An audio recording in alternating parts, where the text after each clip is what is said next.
School प्रशासन प्रणालीमध्ये तुम्हा सर्वांचं मनपूर्वक स्वागत. प्रणाली चालू करण्यासाठी डेस्कटॉपवरील आयकॉनवरती डबल क्लिक करा. त्यानंतर युजर ID व पासवर्ड टाकून ठीक या बटनावरती क्लिक करा. जर तुमचा पासवर्ड विसरला असेल तर फॉरगेट लॉग इन डिटेल या बटनावरती क्लिक करून तुम्ही पासवर्ड देखील रिस्टोअर करू शकता. आपली संगणक प्रणाली चालू होत आहे. आपली संगणक प्रणाली चालू झाल्यानंतर जो खाली मेनू बार दिलेला आहे तिथून आपण शैक्षणिक वर्ष देखील निवडू शकतो. शैक्षणिक वर्ष आपण तिथून चेंज देखील करू शकतो. शैक्षणिक वर्ष चेंज करून आपण शैक्षणिक वर्षानुसार डेटा देखील इथून भरू शकतो. 1900 पासून 2023 पर्यंत सर्व शैक्षणिक वर्षांचा डेटा आपण इथून भरू शकतो. तसेच आपली संगणक प्रणाली ही 3 भाषांमध्ये उपलब्ध आहे. आपल्या आवश्यकतेनुसार आपण मराठी, हिंदी आणि इंग्रजी ही भाषा निवडून अप्लाय लँग्वेज या बटनावरती क्लिक करावयाचं आहे. आपण जी भाषा निवडू त्या भाषेमध्ये आपली संगणक प्रणाली आपल्याला उपलब्ध होणार आहे. मी इथे मराठी भाषा निवडून तुम्हाला दाखवलेली आहे. त्यानंतर आपल्या शाळेच्या विभागानुसार तुम्ही माध्यमिक, उच्च माध्यमिक, प्राथमिक व उच्च प्राथमिक असे विभाग देखील निवडू शकता. विभाग निवडून आपण तिथे अप्लाय या बटनावरती क्लिक करावयाचं आहे. त्यानुसार विभाग आपल्या संगणक प्रणालीमध्ये अप्लाय होणार आहे. तसेच आपण शाळेची माहिती कशी भरावयाची, प्रवेश अर्ज कसा भरावयाचा हे देखील इथे मी तुम्हाला मॅन्युअली करून दाखवणार आहे. शाळेची माहिती भरण्यासाठी प्रणाली व्यवस्थापनमध्ये जाऊन शाळेची माहिती या बटनावरती क्लिक करा. एक फॉर्म ओपन होईल. त्यानंतर नवीन किंवा बदल या बटनावरती क्लिक करून व्यवस्थितपणे शाळेची माहिती भरून घ्या. तुम्ही इथे शाळेचा लोगो देखील अपलोड करू शकता. शाळेचा लोगो अपलोड करण्यासाठी अपलोड लोगो या बटनावरती क्लिक करून त्यानंतर ज्या फोल्डरमध्ये तुम्ही लोगो ठेवलेला आहे त्या फोल्डर ओपन करून तिथून तुम्ही तो लोगो सिलेक्ट करून अपलोड देखील करू शकता. इथे लोगो कसा अपलोड करायचा ते देखील दाखवण्यात आलेलं आहे. संपूर्ण शाळेची माहिती भरून झाल्यानंतर साठवणे या बटनावरती क्लिक करावयाचं आहे. त्यानंतर आपली शाळेची माहिती ही शाळेच्या आपल्या संगणक प्रणालीसाठी स्टोअर होणार आहे. तसेच जर तुम्हाला युजर प्रोफाईल चेंज करावयाचं असेल म्हणजेच पासवर्ड आणि युजर ID चेंज करावयाचा असेल तर तुम्ही युजर प्रोफाईल या बटनावरती क्लिक करून तुमच्या गरजेप्रमाणे तुम्ही इथे तुमचा स्वतःचा पासवर्ड आणि युजर ID टाकू शकता. तसेच विद्यार्थी प्रवेश कसा भरावयाचा हे मी तुम्हाला येथे दाखवते. विद्यार्थी प्रवेश भरण्यासाठी तुम्ही विद्यार्थी प्रवेश या बटनावरती क्लिक करा. त्यानंतर नवीन बटनावरती क्लिक करून तुम्ही येथे विद्यार्थ्यांची माहिती भरू शकता. तिथे शैक्षणिक वर्ष, प्रवेश दिनांक, रजिस्टर पुस्तक क्रमांक, जनरल रजिस्टर क्रमांक, सरळ ID आणि वैयक्तिक माहितीमध्ये विद्यार्थ्याचं संपूर्ण नाव, वडिलांचं संपूर्ण नाव, वडिलांचे शिक्षण, वडिलांचा व्यवसाय, आईचं शिक्षण, आईचं नाव, आईचा व्यवसाय, संपूर्ण पत्ता, राष्ट्रीयत्व, लिंग, आधार क्रमांक, धर्म, जात, भ्रमणध्वनी क्रमांक, मातृभाषा, बँकेचं नाव, बँक खाते क्रमांक, मागील शाळेचं नाव, चालू इयत्ता, दाखल इयत्ता, तुकडी, दिनांक व शैक्षणिक वर्ष ह्या सर्व फील्ड तुम्हाला इथे भरावयाच्या आहेत. व ह्या सर्व फील्ड कशा भरायचा याचं देखील मी तुम्हाला इथे मॅन्युअली भरून दाखवलेलं आहे.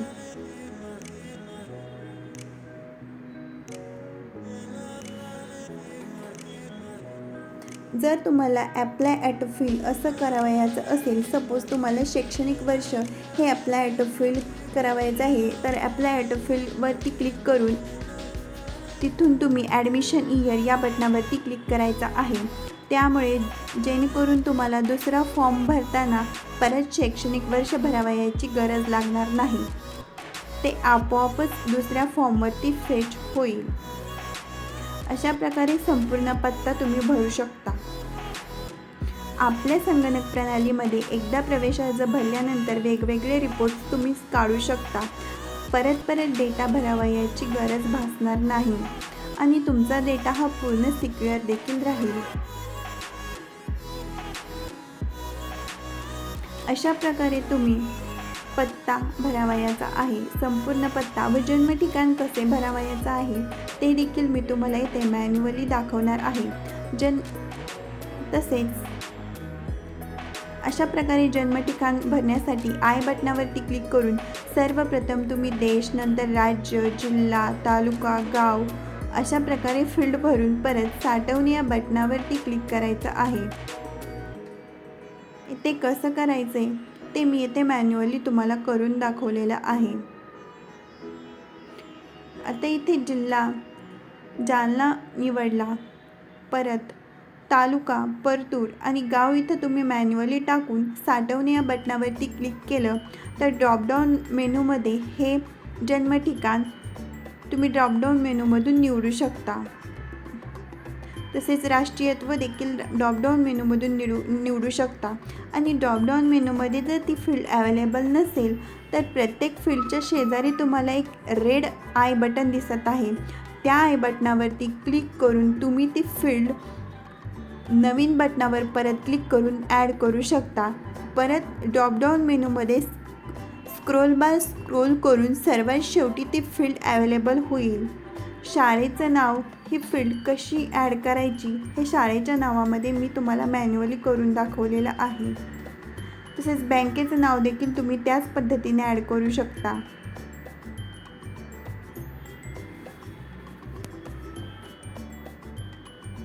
अशा प्रकारे तुम्ही मागील शाळेचं नाव, सपोज मला मागील शाळेचं नाव हे ड्रॉपडाऊन मेनूमध्ये उपलब्ध नाही आहे, तर अशा प्रकारे नवीन बटनावरती क्लिक करून तुम्ही येथे मागील शाळेचं नाव, सपोज मी नवीन हे टाकलं व साठवणे या बटनावरती क्लिक केलं तर हे नवीन नाव परत ड्रॉपडाऊन मेनूमध्ये कसं निवडायचं ते बघा.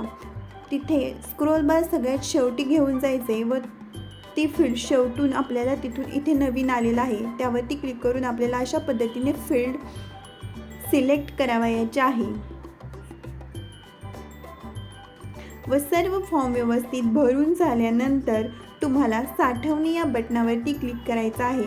आपला प्रवेश अर्ज योग्यरीतीने साठवला जाईल.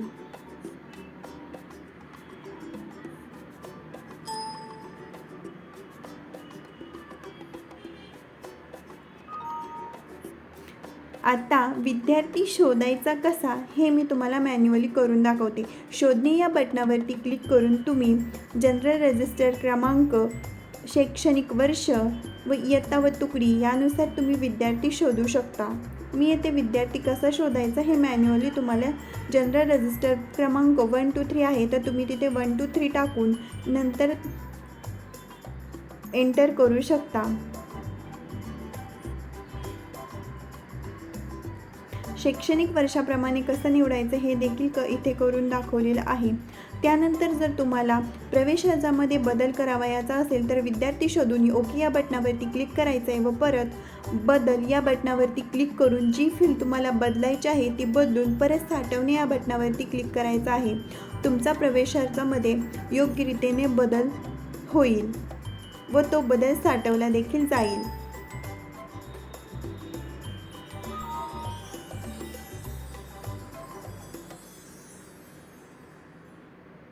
त्यानंतर विद्यार्थ्याचा दाखला कसा द्यावायचा आहे ते देखील इथे मॅन्युअली करून दाखवलेला आहे.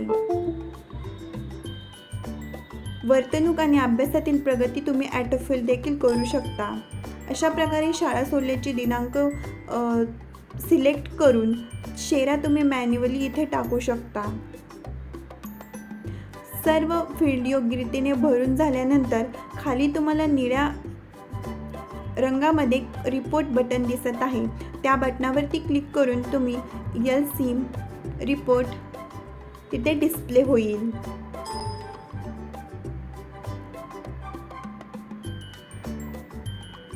हा आपला LC डिस्प्ले होत आहे.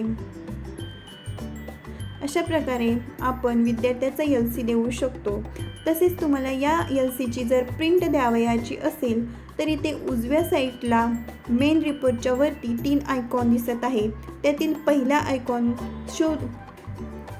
वरती क्लिक करून तुम्ही त्यानंतर प्रिंटर सिलेक्ट करून तुम्ही प्रिंट देखील देऊ शकता. इथे कन्फर्म आणि कन्फर्म LC कसं सिलेक्ट करायचं ते देखील दाखवण्यात आलेलं आहे.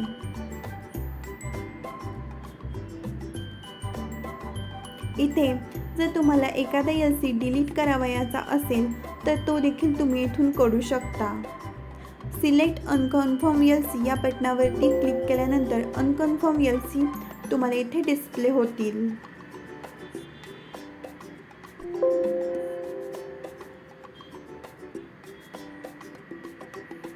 तुम्ही बोनाफाईड देखील त्याच पद्धतीने देऊ शकता.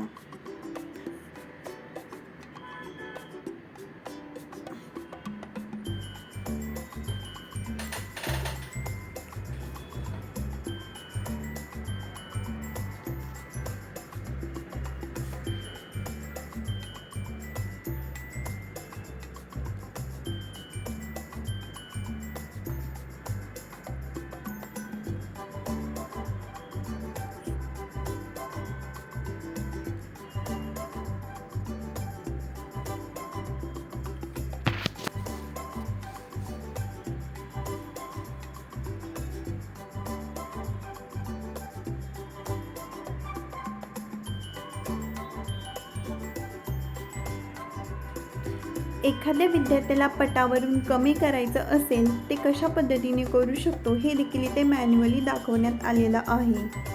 पटावरून कमी करणे हो किंवा नाही या रेडिओ बटनवरती क्लिक करून तुम्ही विद्यार्थी पटावरून कमी करू शकता.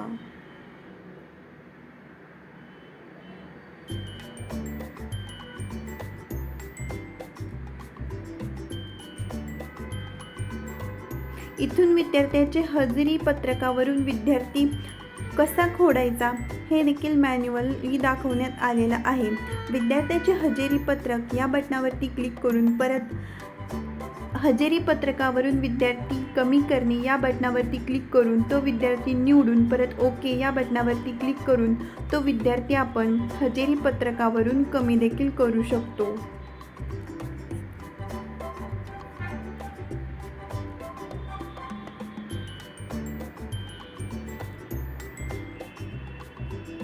तसेच विद्यार्थी एका वर्षातून दुसऱ्या वर्षात हजेरी पत्रक द्वारे परावर्तित देखील करू शकतो. विद्यार्थ्याची हजेरी देखील आपण संगणक प्रणालीमध्ये लावू शकतो. तसेच शुल्काचे व्यवस्थापन देखील संगणक प्रणालीद्वारे आपण करू शकतो. परीक्षा फीचे शुल्क, ग्रंथालय शुल्क, सहलीचे शुल्क हे कोणत्याही प्रकारचे शुल्क व्यवस्थापन तुम्ही या संगणक प्रणालीमध्ये करू शकता. नवीन बटनावरती क्लिक करून तुम्हाला शुल्काचे नाव इथे आपण टाकलेलं आहे. त्यानंतर ते शुल्क मॅन्युअली कसं टाकायचं आहे ते मी इथे करून दाखवलेलं आहे. इथे ज्या तुकडीला इयत्तेला शुल्क लावायचे ती इयत्ता तुकडी निवडून एकूण शुल्काची रक्कम टाकून तिथे तुम्ही साठवणे या बटनावरती क्लिक करावयाचं आहे. इथे विद्यार्थी शुल्काचे रजिस्टर अशा प्रकारे डिस्प्ले होईल. या पद्धतीने विद्यार्थी शुल्क इथे आलेले आहे. तसेच तुम्ही ते बदल देखील करू शकता. विद्यार्थ्यांनी किती शुल्क भरलेलं आहे व किती बाकी आहे याचा देखील रिपोर्ट या संगणक प्रणालीमध्ये डिस्प्ले होतो. तसेच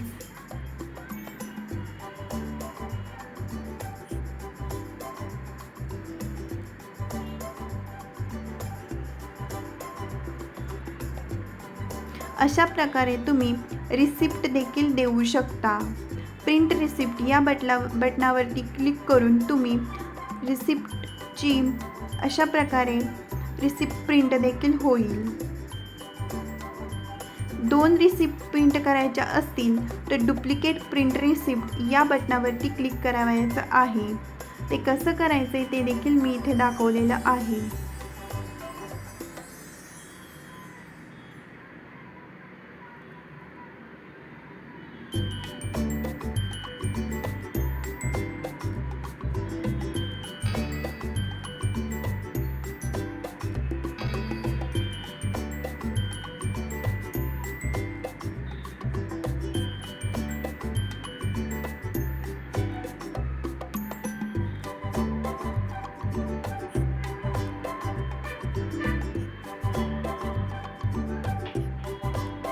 अशा प्रकारे इयरली स्टुडंट फी स्टेटमेंट विद्यार्थ्याचं डिस्प्ले होईल.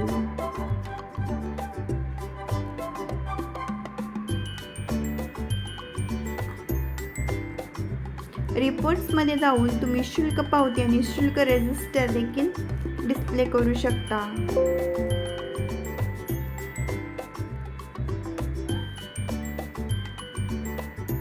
इथे शुल्काचे रिपोर्ट्स कसे पाहावयाचे ते देखील दाखवण्यात आलेलं आहे.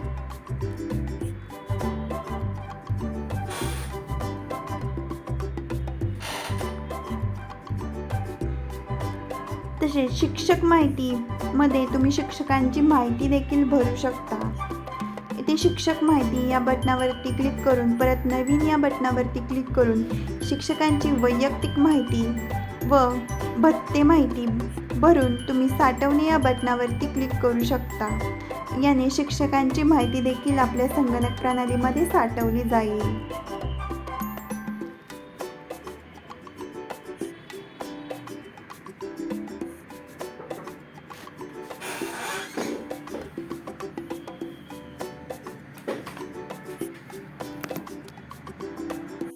इथे तुम्ही खतावणीमध्ये जाऊन कीर्द खाते, कॅश बुक, रोज कीर्द आणि रिपोर्ट्स देखील बघू शकता. ते कशा प्रकारचं करायचे ते इथे मॅन्युअली दाखवण्यात आलेलं आहे. तुम्हाला तुमच्या सर्व व्यवहाराचा तपशील इथे मिळून जाईल. रोज कीर्दमध्ये जाऊन रोजच्या व्यवहाराचा तपशील तुम्ही इथे अपडेट करू शकता. त्यामध्ये कॅश बुक, मुख्य खाते, एकूण रक्कम, बँकेचं नाव, धनादेश क्रमांक, type of transaction, mark as a dead stock, उपखाते नाव, व्यक्तीचं नाव, खाते क्रमांक असे ऑप्शन आहेत. ते व्यवस्थित भरून साठवणे या बटनावरती क्लिक करून तुम्ही रोज कीर्दमध्ये साठवू शकता. तसेच रिपोर्ट्समध्ये तुम्ही सर्व आर्थिक वर्षाचे रिपोर्ट्स देखील इथे बघू शकता. आर्थिक वर्षानुसार तुम्ही निवडून रिपोर्ट्सच्या बटनावरती क्लिक करावयाचं आहे.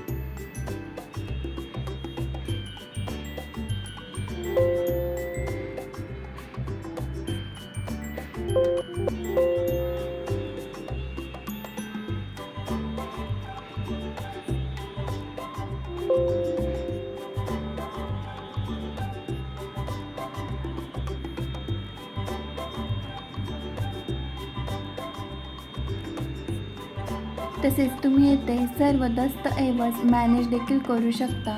तुमचे सर्व डॉक्युमेंट तुम्ही आपल्या संगणक प्रणालीमध्ये स्टोअर करू शकता. इथे मुख्य विभागाचं नाव, उपविभागाचं नाव, दस्तऐवज तपशील आणि दस्तऐवज निवडणे व पाहणे असे ऑप्शन आहेत. नवीन बटनावरती क्लिक करून परत साठवणे या बटनावरती क्लिक करू शकता.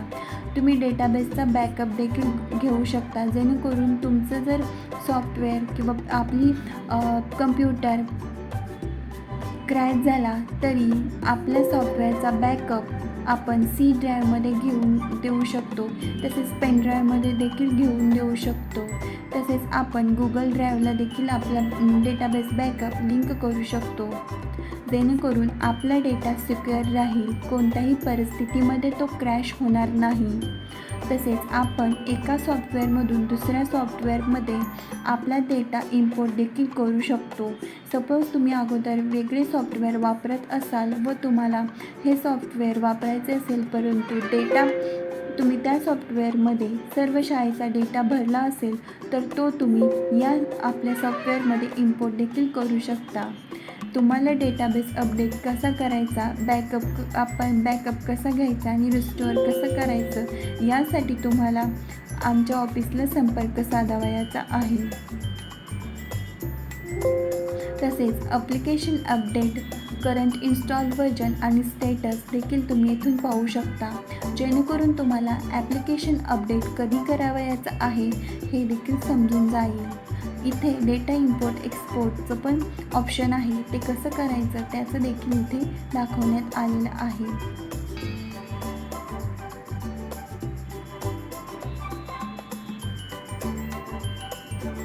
हेल्पमध्ये आमच्या कंपनीचा पूर्ण पत्ता व नंबर दिलेला आहे. कॉन्टॅक्ट अस ऑप्शनमध्ये तुम्ही कोणतीही अडचण आल्यास आम्हाला कॉल करू शकता. कॉल उचलत नसेल तर मेसेज देखील करू शकता.